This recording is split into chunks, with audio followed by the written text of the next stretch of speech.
Сега отворих да показвам две лодки, които са с GPS, естествено от най-ниския клас, най-ефтините, така да го кажем, на пазара, които са лодки.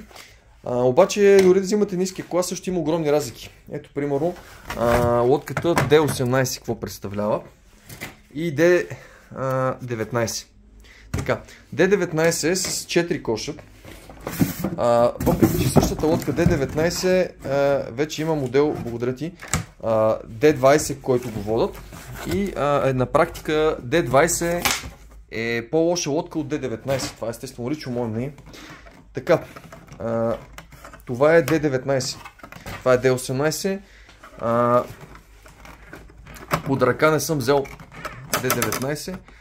D20. Тя е само с един кош в средата, на който пантичките са отдолу.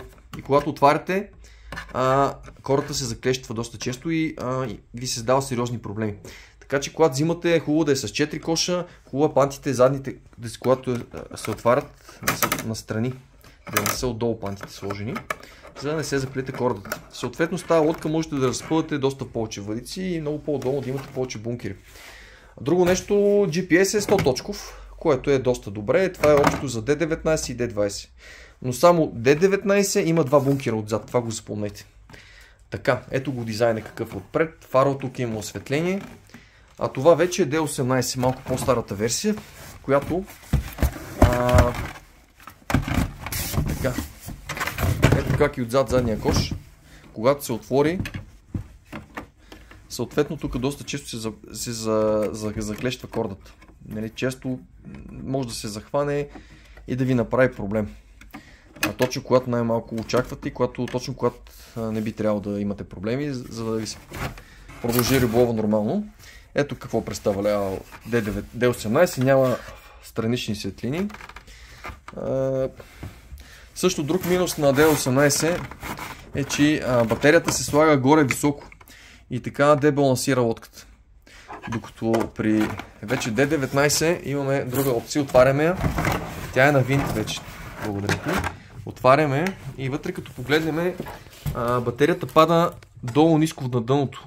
Докато ето тук, това го дигаме и не пада долу ниско на дъното, си е направо на горния корпус си виси. Тук може да се сложи ниско долу, така че тежестта да е ниско долу и на вятър и вълни и така доста по-полезно е тежестта да е ниско долу, а не горе високо.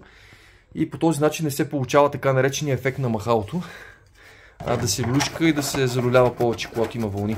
Не случайно на корабите тежестта, двигател го слагат ниско долу, а не горе на мачтата.